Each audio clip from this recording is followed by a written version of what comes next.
He told me not to come. Said it would send the wrong message if I showed up at the company's anniversary gala, the same company I helped him build out of sleepless nights and borrowed credit. His tone was clinical, almost kind. "It's just business, Leela," he said, adjusting his cufflinks like a man rehearsing sincerity. I didn't argue. For once, I didn't beg to be seen. I just nodded, left the house we built together, and drove until the city disappeared in the rear view. By sunset, I was sitting on a quiet shore, watching the tide erase the footprints I hadn't meant to make. My phone buzzed against the wood of the table beside me, once, twice, then again and again. Dozens of messages. Investors, board members, his assistant. Something had gone terribly wrong, and I knew exactly what. We met 8 years ago in the kind of chaos that only two dreamers can survive. I was the strategist, he was the face. I wrote the pitches, he delivered them. He called me his anchor, said I kept him from drifting too far. But anchors, I learned, are heavy. They don't move when the ship decides to sail without them. The first crack appeared when the money did.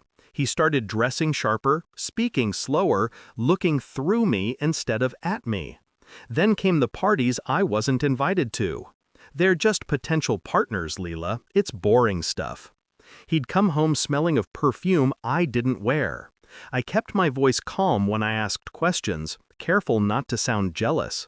I wasn't jealous. I was taking notes. The final proof came in an email he didn't mean for me to see. A thread between him and his brother, discussing how to ease Leela out before the IPO. My name was in the same sentence as liability. That night, I didn't cry. I copied files. Revenge isn't born in rage. It's crafted in silence. While he played the role of visionary, I built the bones of the company. The intellectual property filings, the prototype code, the supplier contracts, all in my name, quietly protected by a shell company I'd formed 2 years earlier. He thought it was a holding entity for taxes. He never asked questions about the details. He wasn't built for details. So when he pushed me out, when his family smiled and said it was for optics, I already had everything that mattered. I gave him my silence as a gift. It was the most dangerous thing I could offer.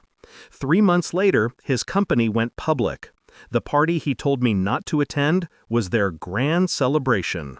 A glass palace filled with champagne, investors, and egos too loud to notice the cracks. He didn't know I'd pulled the licensing rights to the software an hour before the markets opened. Without it, every system they used was operating on borrowed time. By the time he raised his glass to toast his legacy, half the back end had gone dark. Transaction failures, lost data, investors panicking mid-speech. He must have seen my name on his phone screen when the first alert came through. System authorization revoked, L. Vance. I imagine his face then, how it would have twisted, not in confusion, but recognition. He always underestimated how much I remembered. I didn't watch it unfold. I just sat on that coastal deck, the sky melting into the ocean as the messages poured in. Words like crisis, lawsuit, breach. They hit harder than any confession ever could. I opened one from his CFO. "We need immediate access to the original agreements. Where is Leela?" "Right where you left her." The next morning, I released a statement. Calm, professional, precise. I confirmed the software rights were solely mine, and that I'd terminated all licensing with Vance & Co. for breach of partnership trust. Legally sound, morally satisfying. He called me 15 times before noon. I didn't answer. By nightfall, the story broke. CEO loses company to ex-wife in legal coup. My face wasn't in the headlines, but my fingerprints were on every word. A week later, I met him. He'd asked for 5 minutes. I gave him 3. He looked smaller, like a man stripped of the mirrors he once admired himself in. "You ruined me," he said. I smiled, softly. "No, you built your ruin.